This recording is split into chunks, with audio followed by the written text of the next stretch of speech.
Sasa kulingana na vile sasa tumefikia hapo kwa hiyo kesi, nikaandikia almost regional 3 letters. Namwambia tu mbona Samir bado ako na pesa zangu mpaka saa hizi. Nikamwambia mbona kesi imedelay hivi? Na hakuna makosa niko nayo. Mbona pesa zangu mtu ako naye mpaka saa hizi?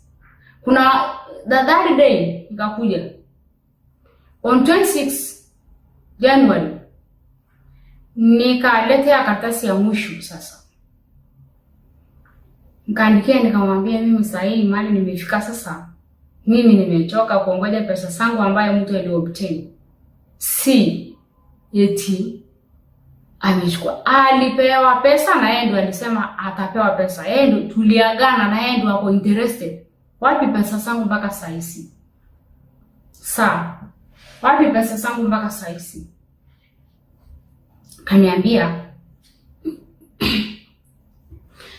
Akaniambia okay, huyu regional ashanishika matiti kitambo. Sasa ananiongelesha. Akinishika tu matiti ananiongelesha. Akaniambia mimi sijui pesa zako. Enda tafuta Samir Yunis na uende utafute lawyer. Usikanyange tena hiyo ofisi. Mimi huwa nakuja hata nilikuwa nimesema tu washa tuniende in case kama kuna evidence inaonyesha nimekuja kwa sababu naenda mbele kama hawaja. So mimi naenda mbele. Na sasa kuna tena ofisi iko mbele. Kuna tena mkubwa wako. Huyu akishinda kwa polisi, kama huyu ameshindwa, mwingine ashindi. Kama huyu ameshindwa, mwingine ashindi. Nikaenda, nikaletea karatasi on 26. Akaniambia, "Sasa wewe usikanyage tena hiyo ofisi. Uende transfer haraka na kama uende transfer uone vile utapanishwa." Akaniambia, "Enda kwa Samir Yunis akupe pesa zako na pesa zako au usiende na transfer." Mimi nikalia tu nikasema saa kwa nini unasema hivyo na pesa tu imetokea? Hata uwezi soma hata statement za watu wameandika tu Chief Inspector Kimani Moses aliandika vizuri sana statement. Tena the other person ule mwingine ule anaitwa Mr. Hassan Sheikh aliandika vizuri, alileta pesa. Muhimu tena statement ya watu watatu wanne, yenda ukasome saa pesa zangu he still have but ameagree na akona pesa. Yeye alikuwa anasema ameenda Monday. Kama yeye alikuwa ameenda Monday nyumbani na mimi nimepata yeye Monday, anadanganya. Na kwa nini Chief Inspector Kimani statement yake amesema on 18 ako busy kwa county? Sir, Chief Inspector SOT Kimani, sir. I thought Chief Inspector Kimani, hawezi andika statement fuliko. Lakini Mungu amenisaidia aliandika exactly what happened.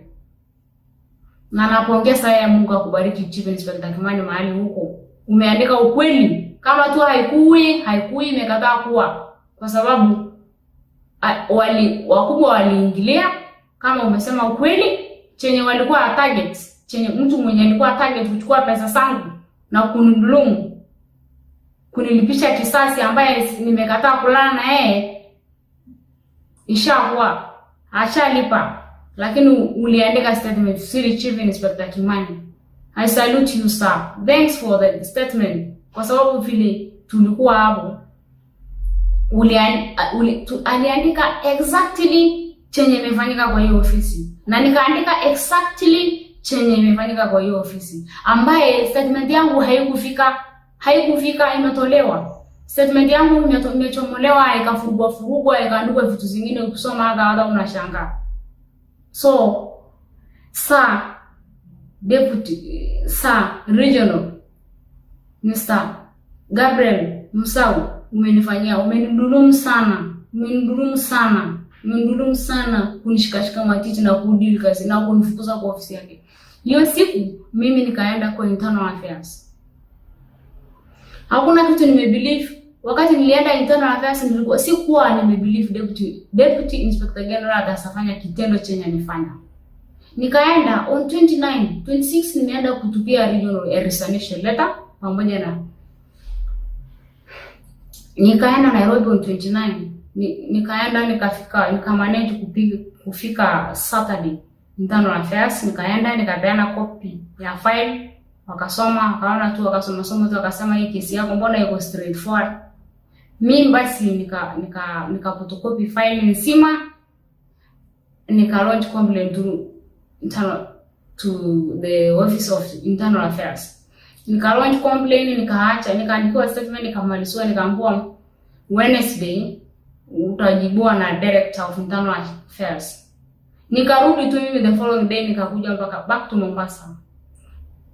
Wednesday nikaanza kusikia, nikaona barua iko kwa Gmail. Nimeandikia sasa ashajibu.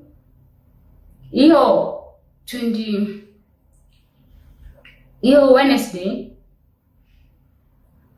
it was like first Monday, it was first, alafu Tuesday tarehe 2, Wednesday tarehe 3 nikaona transfer ya Samir tarehe 2 mwezi wa pili.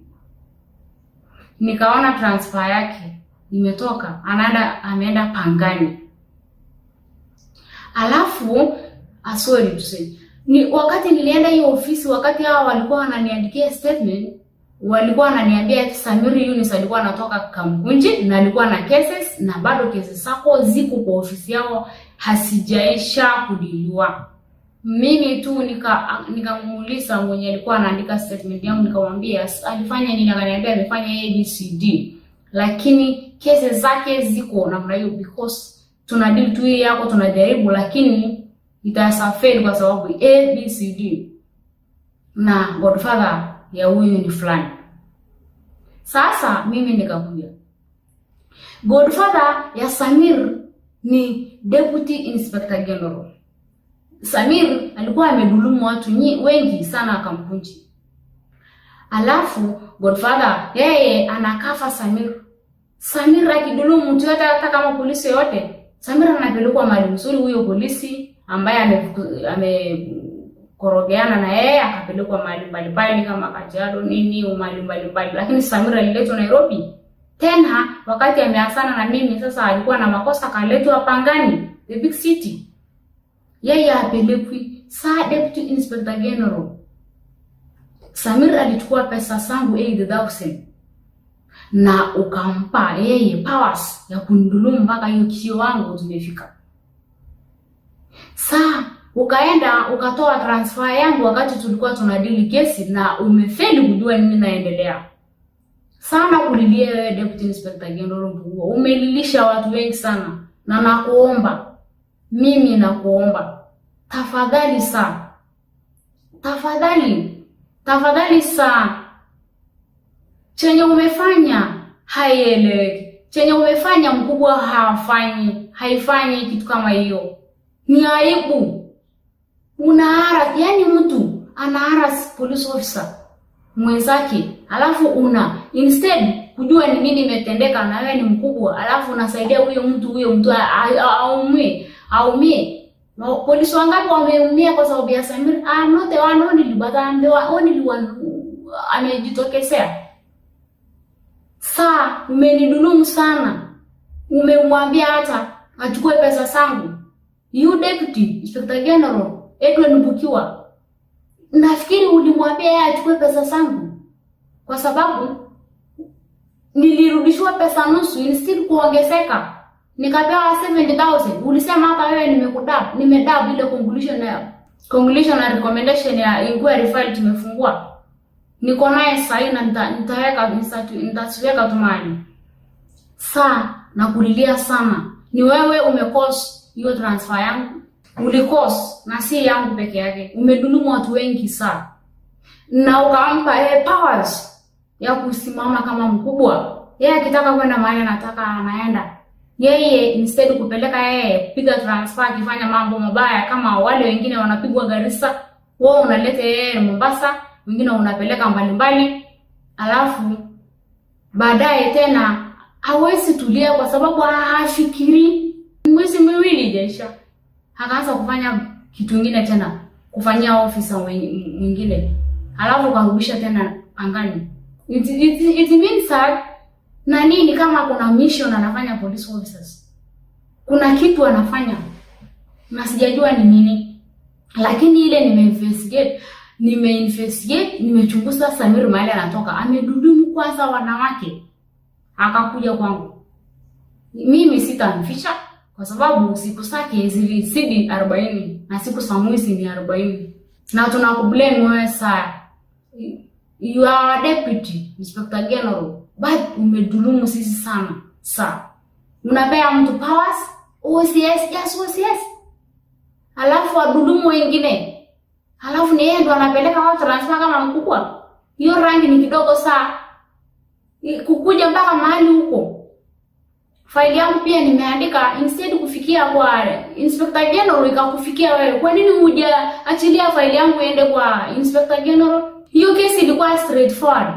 Tuliandika sisi wane, tuliandika statement. Samir ako na pesa. Je, Samir anafanyia pesa yangu mpaka 4 months. Anafanyia nini 4 months? Mpaka 5 months. Anakuja kunirudishia pesa baadaye 70,000 instead of 80. Okay, I'm sorry to complain. Okay, sasa after that nikarudi kwa internal affairs wakaandika barua wakaniambia letea regional commander. Hiyo barua nikaambiwa tena niende back to regional commander. Mimi sikuenda kwa regional commander, nilienda tu kwa sababu mimi matiti yangu ilishikwa na yeye na sita launch hiyo complaint, nilikuwa na ngoja tu alafu ni launch baadaye kwa sababu matiti nikienda ku launch nikisema regional amenishika matiti, nani atasikia hiyo kesi? Hakuna mtu anasikia. Kama pesa zangu sijapata ya matiti, je, kesi ya matiti ndio itadiliwa? Na hiyo kesi nikienda kubuka hata polisi mgani ataandikiwa hadil? Hakuna. That's why sijaenda kureport. I'm just waiting the media to explain vile imetendeka na kuambia chenye amefanya ni mkubwa, hastahili, ni babangu. Naona aibu kwa sababu wakati alikuwa ananishika nikamwambia baadaye hata mahali utasikiza baadaye hata hiyo recommendation file alikuwa anasema mimi nipanishiwe kwa sababu kutumia abusive language. No.